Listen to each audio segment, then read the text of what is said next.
Às 10h13 da manhã, com a sala lotada, Steve Jobs sobe ao palco em seu grande retorno.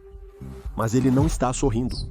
A empresa dele está à beira da falência. Isso é de conhecimento geral. A Apple está com dificuldades financeiras. As vendas e ações estão em queda e analistas já falam em liquidação da empresa. Steve, por sua vez, mantém a calma e solta a bomba. A Apple vai assinar uma parceria estratégica com a Microsoft. Silêncio. Na sala, uma tela gigante se acende atrás dele e lá aparece Bill Gates, o homem que todos os fãs da Apple odeiam, o rival, o coveiro, o imperador do Windows. Ele será vaiado imediatamente. E, no entanto, é ele quem vai tirar a Apple do coma. 150 milhões de dólares, softwares, apoio público e um pacto que ninguém teria imaginado. Mas o que ninguém sabe naquele dia é que Bill Gates não faz isso para salvar a Apple. Então, por que a Microsoft, no auge do seu poder, apoiou seu maior rival?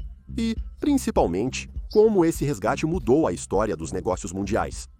Olá, equipe Mindset, espero que vocês estejam bem. Hoje, vamos contar uma história que nem mesmo a maioria dos fãs da Apple conhece. Uma história louca que envolve pedido de socorro, casamento improvável e traição. Uma jogada estratégica de mestre, digna dos melhores thrillers econômicos. Para finalizar, como sempre, vamos ver as lições de negócios que essa história nos ensina. Posso dizer que elas são muito interessantes. Vamos começar.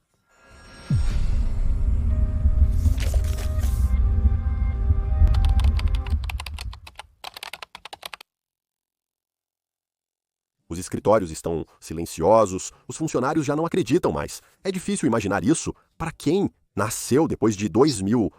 Mas depois de reinar na inovação, a Apple se tornou um navio que está afundando lentamente, mas com certeza. Naquela época, a marca só fabricava computadores, sem iPhone, iPod ou Mágica. E, principalmente, nenhuma compatibilidade com o mundo ao redor.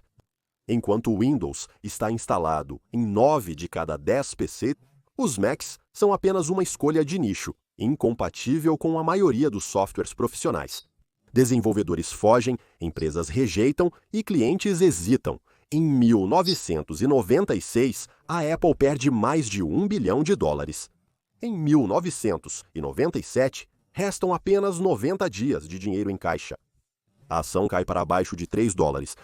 A empresa, antes pioneira em tecnologia, agora vale menos de $3 bilhões.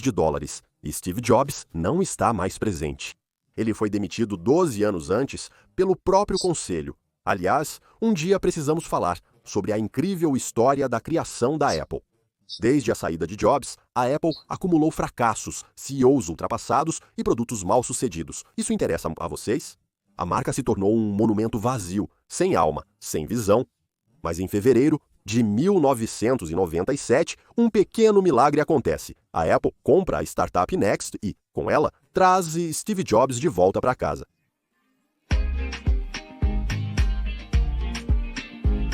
Mas nem mesmo ele poderá fazer algo sem uma ajuda colossal. No auge do verão de 97, a Apple está à beira da falência. Inesperadamente, seu maior rival oferece ajuda. Mas você não acha que é por caridade, né?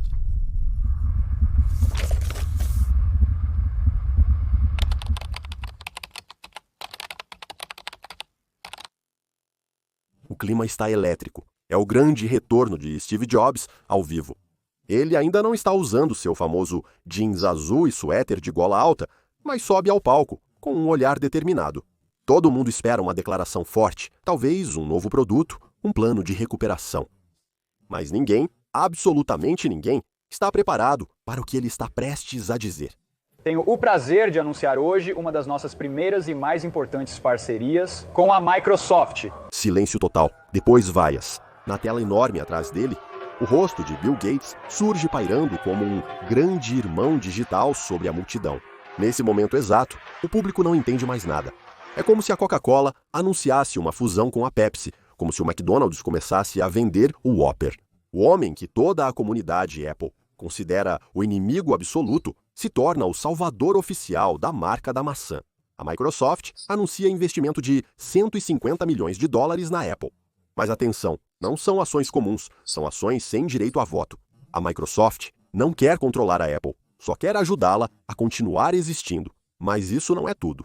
Bill Gates também promete manter o pacote Microsoft Office no Mac por 5 anos. Para todos os profissionais, estudantes e criativos. É um gesto de sobrevivência, pois em 1997, um Mac sem Word, Excel e PowerPoint era impossível de vender. E, para completar a humilhação, a Apple ainda aceita uma enorme concessão.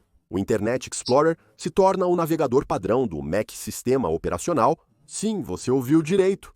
A empresa, que denunciou o monopólio da Microsoft durante anos, oferece ao Internet Explorer um lugar Very Important Person em suas máquinas. No momento, isso parece uma rendição ao vivo, mas, na verdade, é muito mais estratégico do que isso. O acordo firmado entre dois inimigos declarados não é um ato de caridade, mas sim um movimento de xadrez friamente calculado. Bill Gates, naquele momento, não tenta salvar a Apple, mas sim a Microsoft e a si próprio. E você vai entender rapidamente.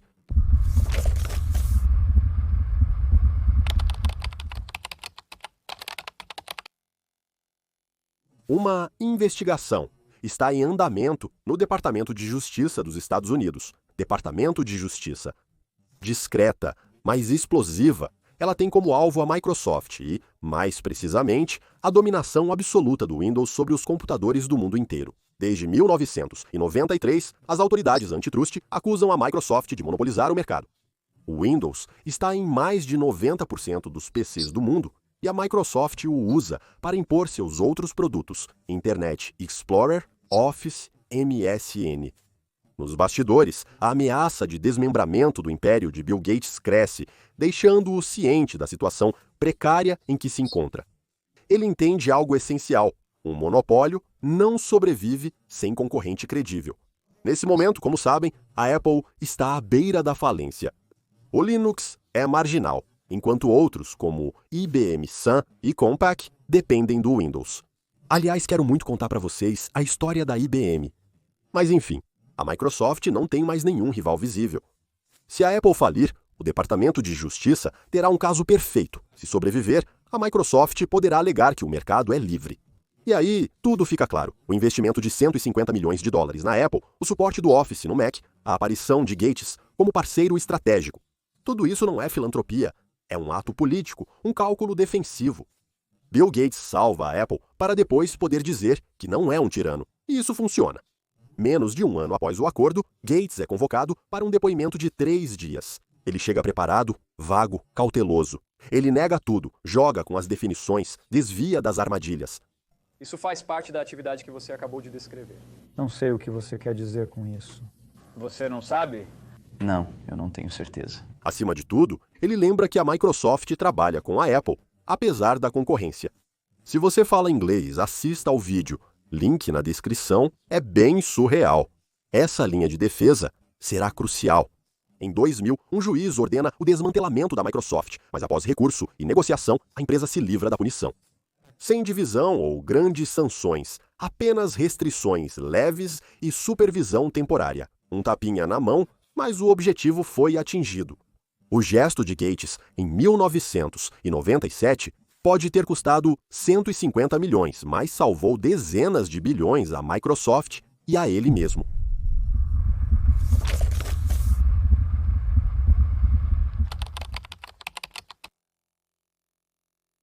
Seis anos após o acordo, a Apple não apenas sobreviveu, mas começou a reviver. O retorno de Steve Jobs transformou a Apple. O design voltou a ser o foco. O Mac OS X conquistou os criativos e o iPod explodiu nas vendas. As ações da empresa começam a subir lentamente, mas com certeza. Nesse momento, a Microsoft decide vender todas as suas ações. Elas foram compradas 6 anos antes, a $8,25 cada, representando quase 6% da empresa. Em 2003, elas são revendidas por cerca de 550 milhões de dólares, um lucro de 3,6 vezes o investimento inicial.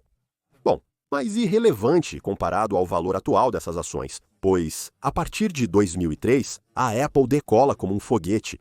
Em 2007, o iPhone muda o mundo. Em 2010, o iPad redefine o tablet. Em 2011, a Apple se torna a maior capitalização de mercado do mundo. A ação foi multiplicada por mais de 400 vezes. Ela valorizou tanto que eles tiveram que dividi-la por 2, depois por 7. Por que eles fizeram isso? Para tornar a ação mais acessível aos pequenos investidores, pois, com a alta do preço, ela fica menos atrativa para o grande público. Porém, o valor total permanece o mesmo. É como fatiar uma pizza, mais pedaços, mas a mesma quantidade. E aí, eu sei que você está se perguntando, e se a Microsoft tivesse mantido suas ações? Bem, é simples. Elas representariam hoje mais de 250 milhões de ações ordinárias, e o valor delas em 2025.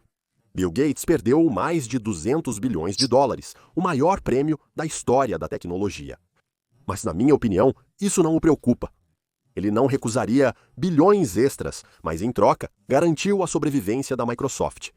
Ele não multiplicou seu dinheiro por 400, mas manteve seu império intacto. Até hoje, a Microsoft permanece no top 3 mundial, mesmo após algumas turbulências, como mencionei em vídeo anteriormente.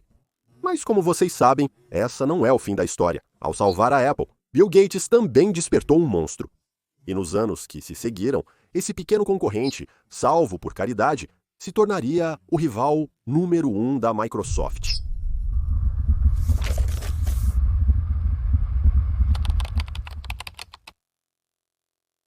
Em uma sala escura, Steve Jobs sobe ao palco, tira do bolso um objeto minúsculo e pronuncia essa frase lendária. Hoje a Apple vai reinventar o telefone.